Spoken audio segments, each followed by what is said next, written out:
everybody. It's Ron and Hope Unfiltered, real, raw, and relevant. And, of course, Ron's drinking his water. It's typical. It's what he does. Maybe.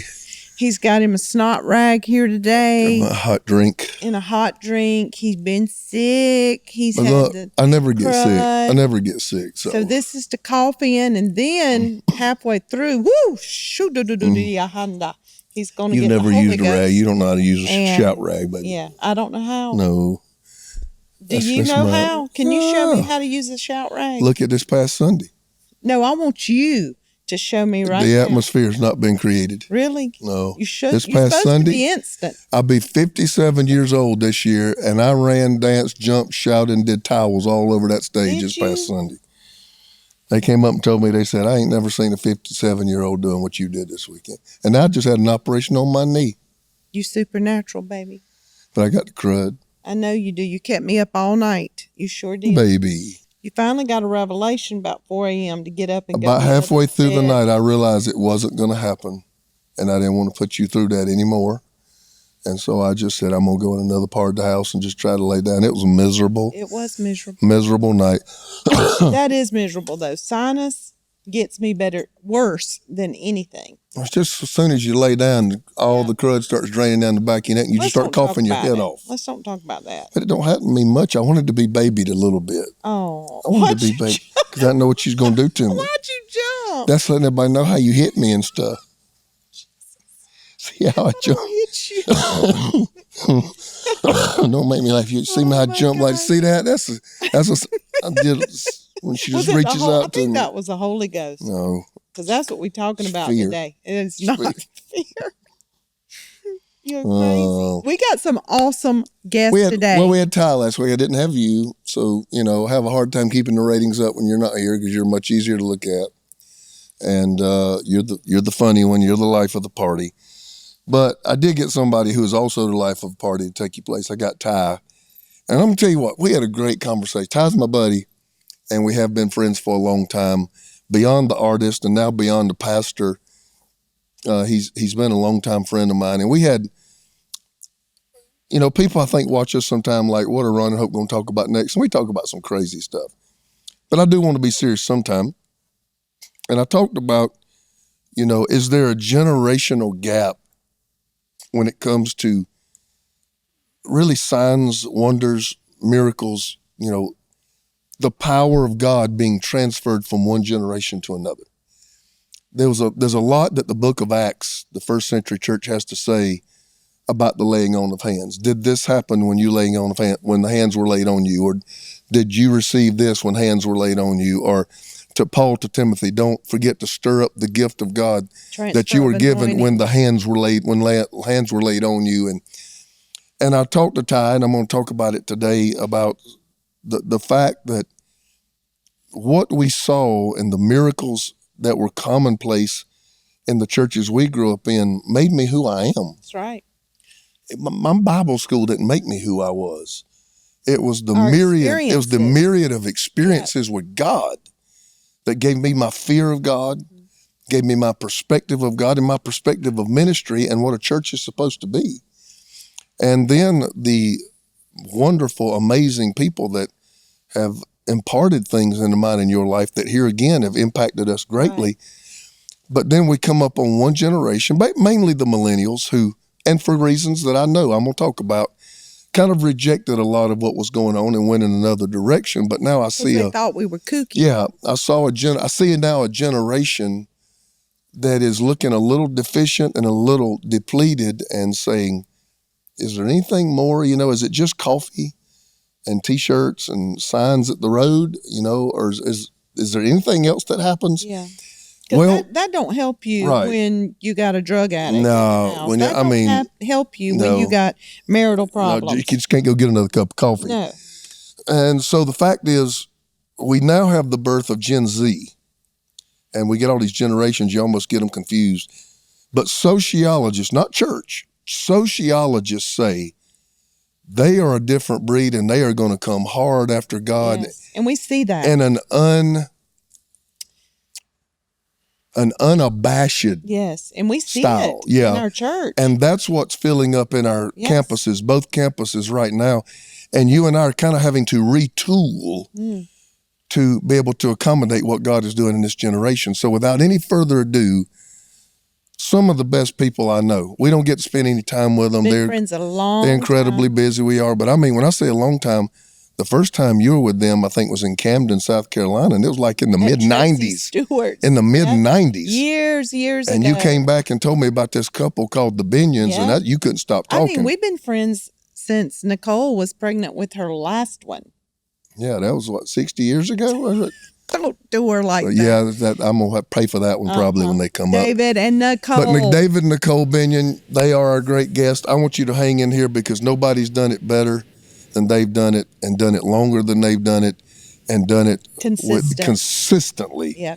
And we love them so much and glad to have them today. Would you bring them up, guys? Hey, David and Nicole, how are you doing? Hi. Hey, friends. How are you? We're doing really good. Good to see you. Y'all look like you're about 29 sitting right there. David's been in ministry natural light. It is that good natural light. I said, David's been in ministry 60 years and looks 29, and that's amazing.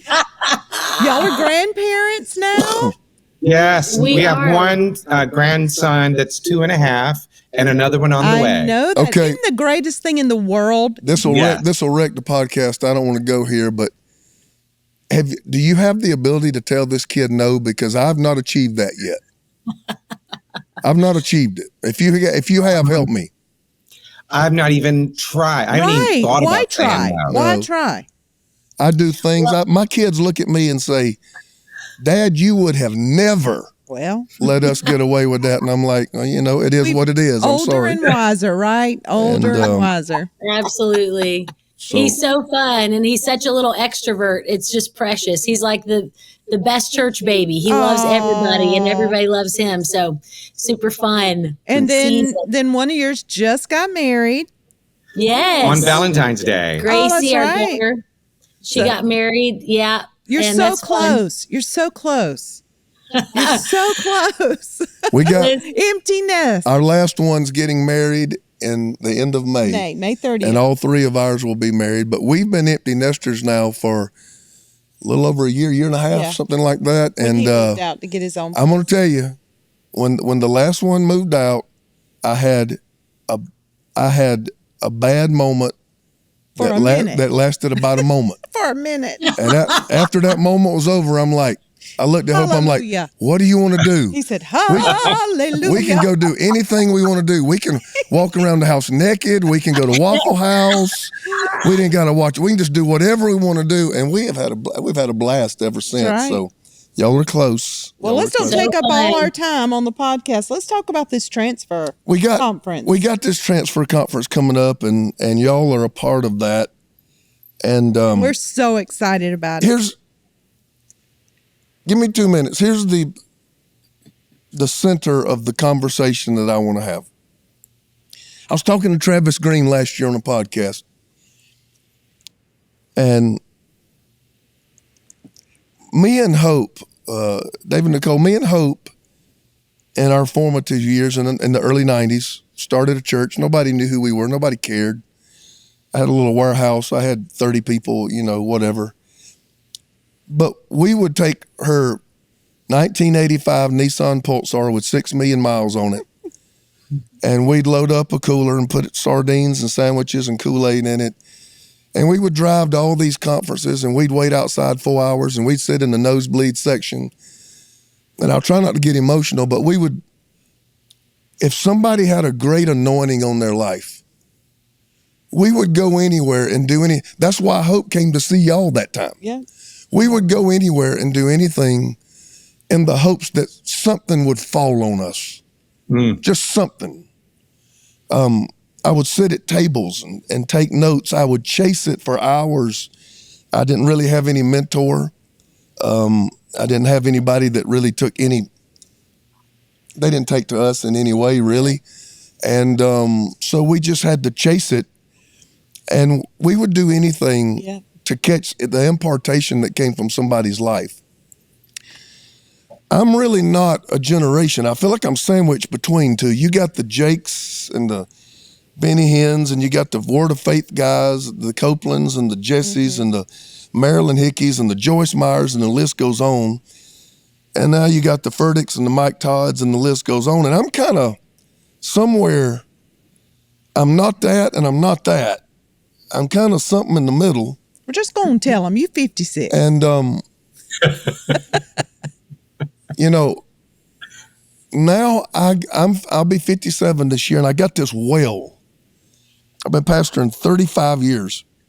I got this well of impartation, information, experience, and I've turned around to give it to somebody, and nobody's standing there. And so I talked to Travis, and I said, I think I know what it is. A lot of that previous power generation didn't end well. A lot of them, the lives came off the rails. Right. Things end well, strings of divorces. I love all these guys. I love them.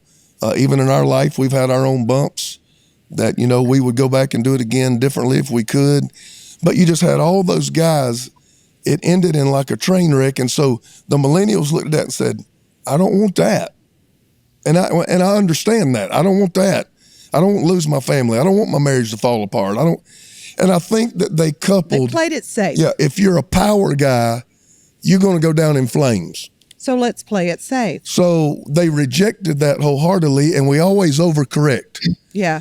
So they overcorrected to the other side to where we have what I call ankle deep water, very benign services, and where I go in and I leave and I'm like I was in a church not long ago, and the message was 5 things God would say to Kim Kardashian.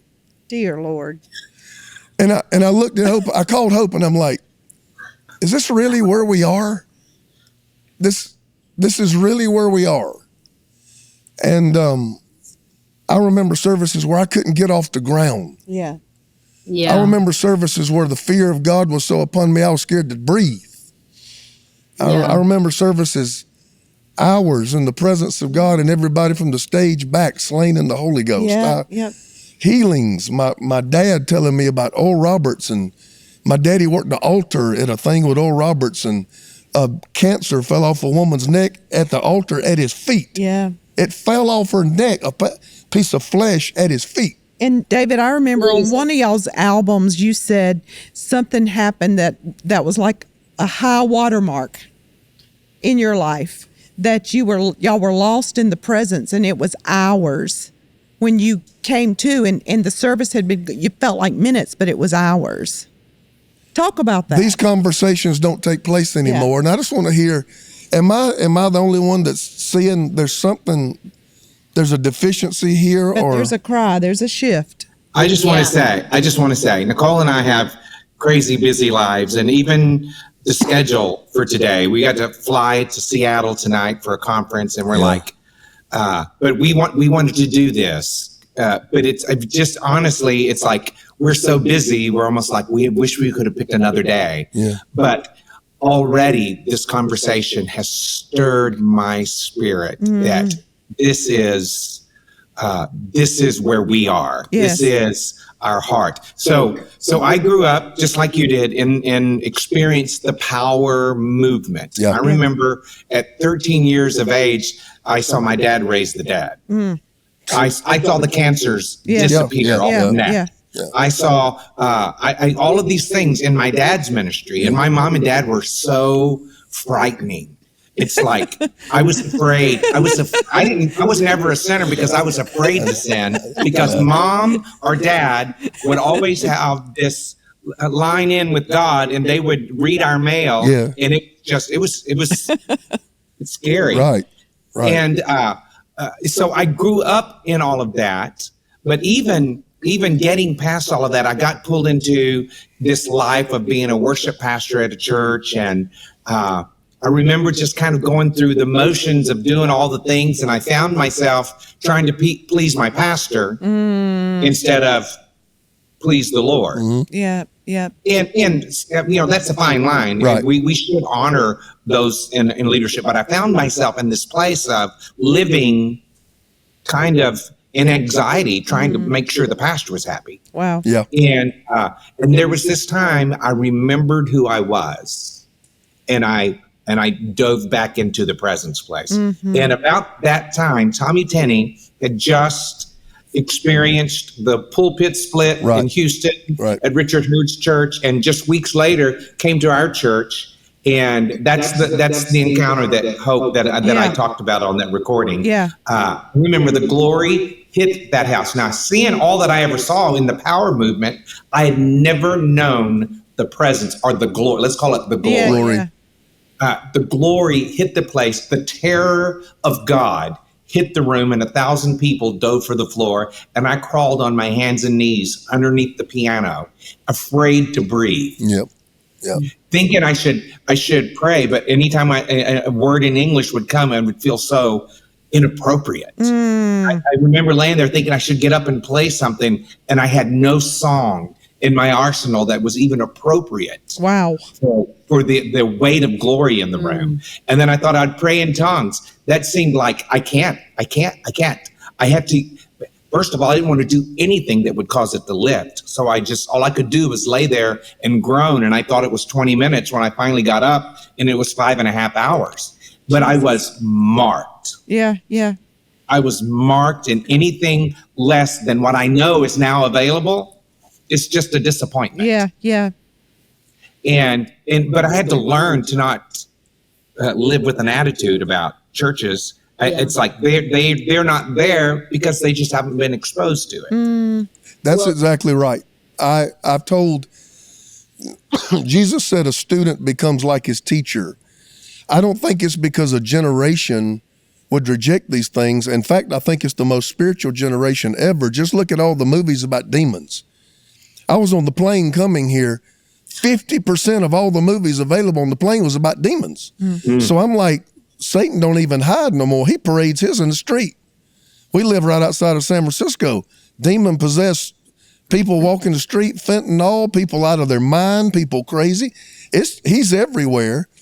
But letting the power of the Holy Ghost be revealed is taboo now. And I don't think it is now. I'm talking about a middle generation. I don't want to Yes. call out millennials, but we got this one generation that has had very little of this experience. Yes. Nicole, you said something to me before while you guys were talking. Go ahead. Yeah, well, I was just going to say, I feel like the millennial generation is a product of the seeker-sensitive church growth movement that really sanitized and, the church experience, the spirit filled church experience. You're right. And so, I'm sure like you guys, we work with a lot of millennials and a lot of Gen Z. All the time, yeah. Yeah. And so I feel like that seeker movement, which, again, sanitized.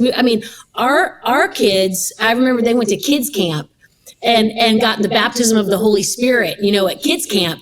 They're really, and we were, in an amazing church, but there really wasn't space for that. Unless it was a special conference or a special camp or, something like that.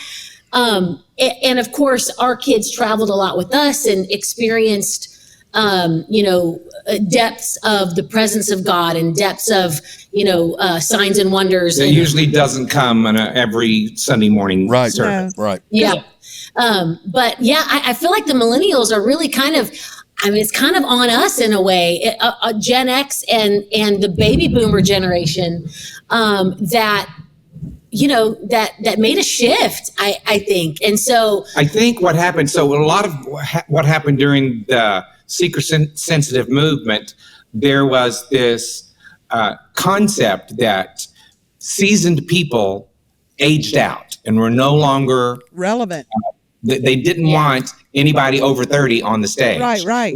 So what they did is they eliminated all the fathers and mothers and became a fatherless generation. Ooh, wow. That is a great insight right there. Great insight. And it's like, I don't know.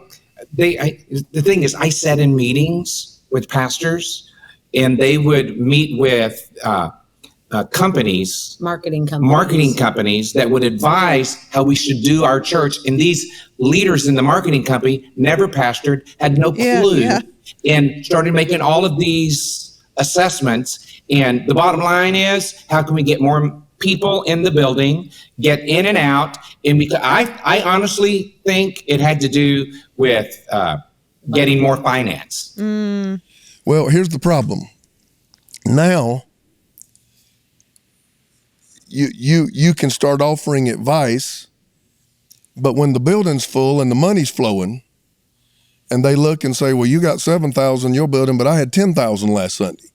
It's kind of like because the numbers have now become the measurable. You don't have the numbers I have, so what do you have to say to me? Right. But the fact is, the kingdom is not all in measurables. No, it isn't. The impact on a person's life, how do you measure that? The what season a person's in, how do you measure that? When somebody gets up from a God encounter at the altar, how is that? You can't measure that in a number. And those are so the kingdom is not like a corporation where there's all measurables. Here's another thing that happened. We have East and West Coast campuses, so we have different parts of our staff that are kind of stronger on one coast than maybe on the other. So when we have a big conference, we'll take some from one and fly them out to the other. Well, we were doing this the end of last year, me and Hope, and we had 3 of our cameramen with us, and I don't get to spend a lot of one-on-one time with our cameramen. And I'm like, I'm going to take advantage of this. We had a layover in Denver. I looked at them. I said, come on, I'm going to take y'all out to dinner. Let's have a good dinner, because by the time we get to California night, all you'll be able to get is a drive-through. They said, all right. So I said, all right, I'm going to shoot my shot while I got these guys. All of them under 30. All of them know the who's who of ministry. They follow them. They know everybody. And after the waiter took our order, I said, all right, I want to ask y'all a question. I said, you're married. I said, your wife just got a terrible report. There's no help for her outside of a miracle. If God don't touch her, you're going to lose her. I said, all right, the pastor's got to be under 45. What church are you taking her to? That's a great question. Crickets. They couldn't answer. Crickets. I looked at them and I said, that is so sad. I said, because I could have knocked off if you asked me that question, I could have named you 100 churches. Yeah. I'd have gone to. And I'm sure they're out there. I'm sure we know they're out there. There's always a remnant. God's always got his people. But people with the platform. We knew, yeah, people with the platform. People they knew. They couldn't name it. And they couldn't say anything. And that's what I'm talking about. I'm not a generation basher, because I got bashed by the older guys because I had an unconventional approach. And I always kind of told myself, when I get a little older, I don't want to turn around and bash everybody else. It's not a bashing. It's I want the pastors to allow the congregation to experience, because it's not the congregation, it's their handlers. Yeah. Mm-hmm. People are hungry. I've gone to seeker-sensitive churches. Why they ask me, I don't know. And God will come in there and wreck the place. And so it ain't that they don't want it. I've seen how much they want it. It's that they've never been exposed to it.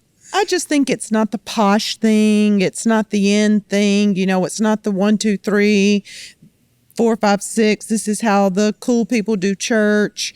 But I do believe, I really do. And as we turn this corner, about the transfer conference, it's really our hope and our intent. I would love to see everything get wrecked.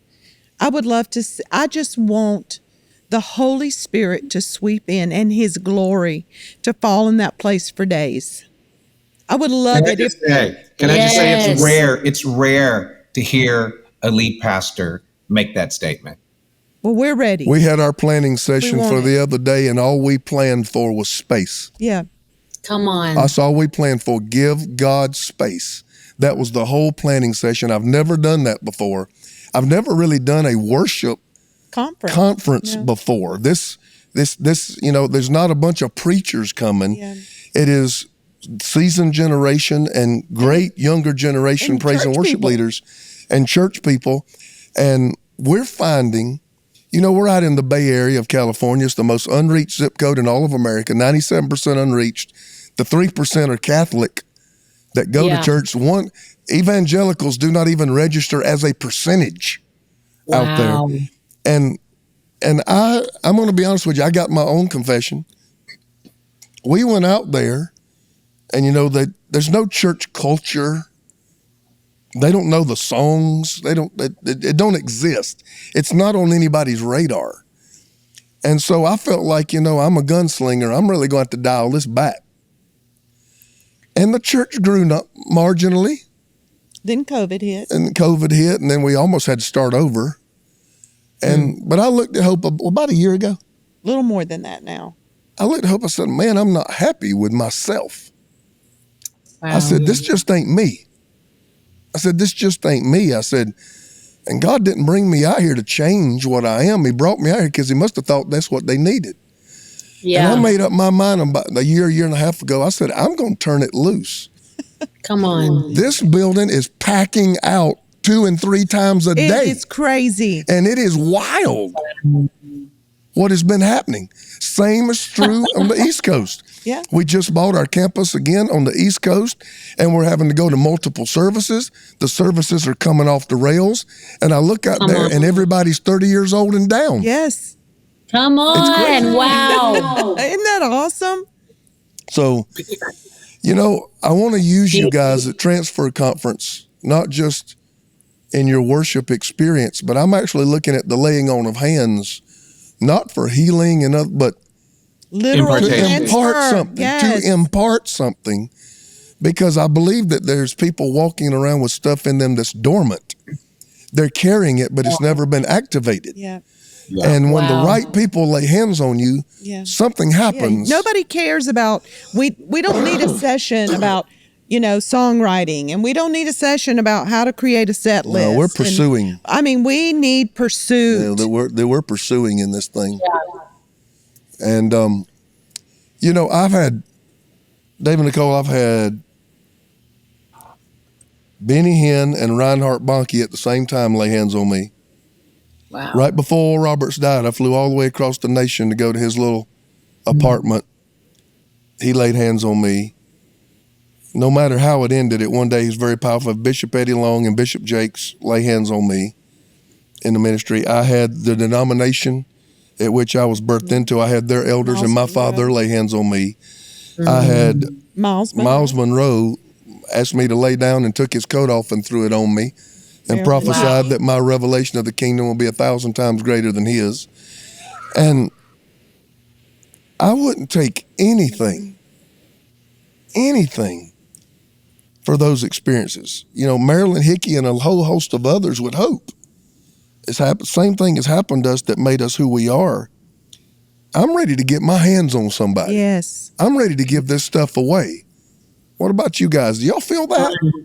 Oh, it's like, I think the mindset where Moses' father-in-law told him, hey, you got to get some people, and I'm going to put what's on you on them. Call 70 people, and I'm going to put it on them. Moses didn't lose anything when that was released to the 70. He didn't lose the level of anointing. If not, on the other hand, it probably increased. Right. Yeah. Because that's the nature of the kingdom. When you give, Increase. Yes. increase. Impartation. We've been through this in the last several years. I don't even know how it started, but there are a generation of worshipers, not just worship leaders, but worshipers that started calling me Papa David. There we go. And at first I was like, I don't know. I don't know if I like to be called Papa, but I Except by Nicole. I love it. And they want to hear what I have to say. And there's this group of 30 years old and younger that it's the complete opposite of what happened with the millennials. It's like, I want a father. Yes. I Absolutely. need a father. Even the worship movement today, all the current worship leaders that sometimes I haven't seen them in years, but we'll run into each other and they'll just run and hug me and call me Papa. Yeah. So organically, it's already happening. Yes. Oh, yeah. It's already happening. Yeah. I've had a little bit of it. I went to a phenomenal church in the middle of nowhere, Mississippi. When I came up on the church, I couldn't believe it. Because I thought, where are these people taking me? I'm out here in the middle of nowhere. I'm going to get shot, something. And then we come up on this amazing facility, held about 2,500 people. Place was jam-packed, and it was a full-fledged seeker church. And when I looked at the church and I looked at him having me, I'm like, you do know. And he's like, I got you here because I want you. He said, do what you do. Wow. And so we went in that night. We had a great service. Well, here's the thing that I loved. It's only happened one time, but it's the first experience I've had with what you're talking about. After the service was over with, they took me back in a room, and all I can explain is, you remember the old pictures in Grandmama's house, like the Last Supper, had the table that was stretched on? They had this long table, and it had like 22, 24 people sitting at it, all young pastors. They set me down at the end table with a plate of food, and all of them sat around with laptops and iPads, and they said, "Teach me the kingdom." Wow. And I sat there for 2 hours. Ooh. And I much more enjoyed that than I did preaching to the 2,500. Yeah.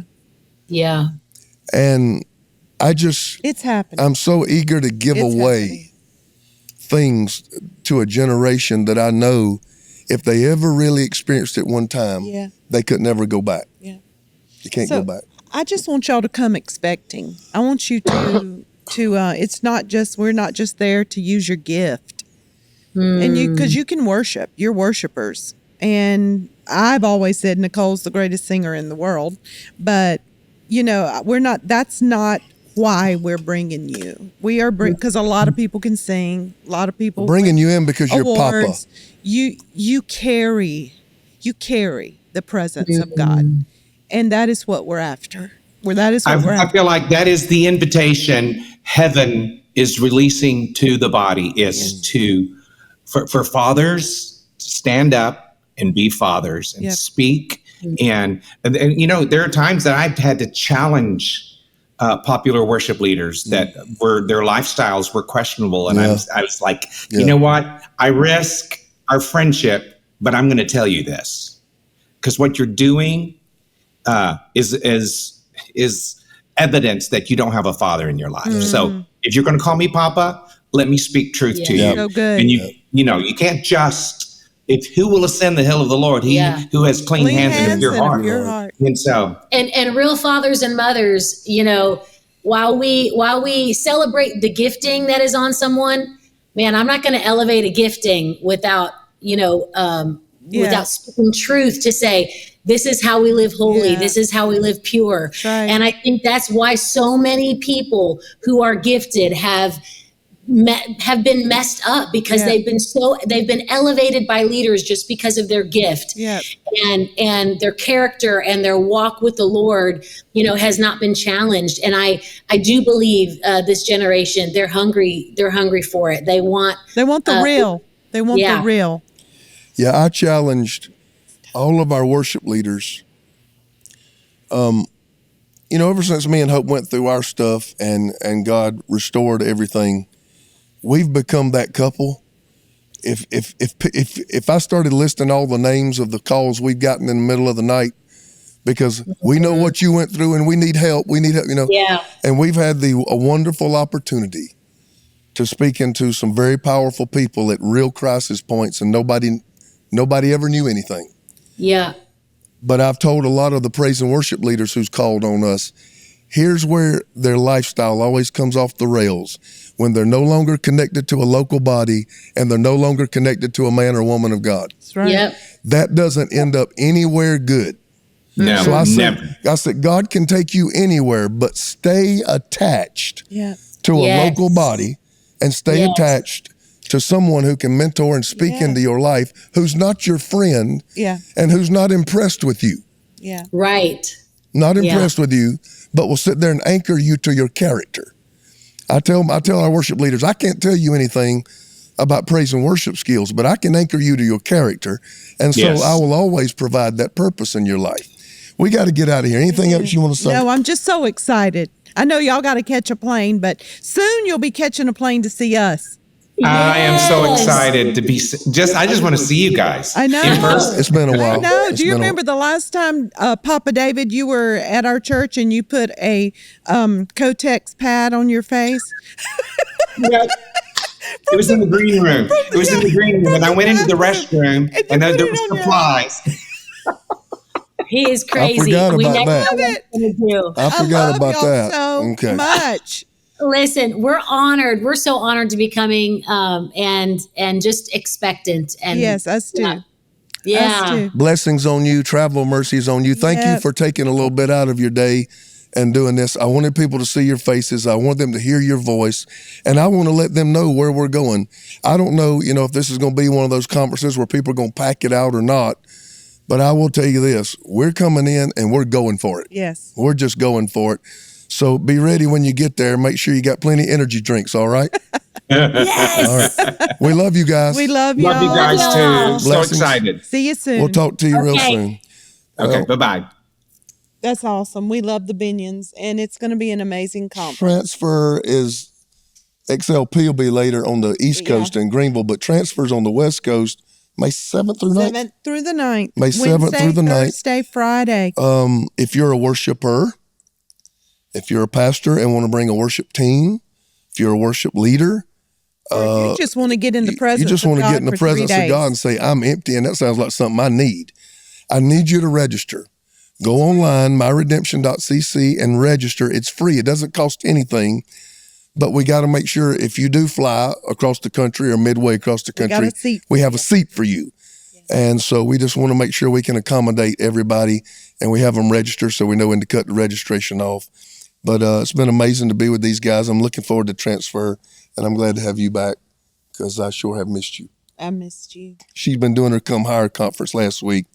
And when she does that, I have to be a bachelor and cook all my own meals and wash But my you own did clothes. it, and I'm proud of you. And so anyway, But I'm learning until how to do next it. time, it is Ron and Hope, Unfiltered, Real, Raw, Relevant, and we will see you at Transfer. Bless you guys.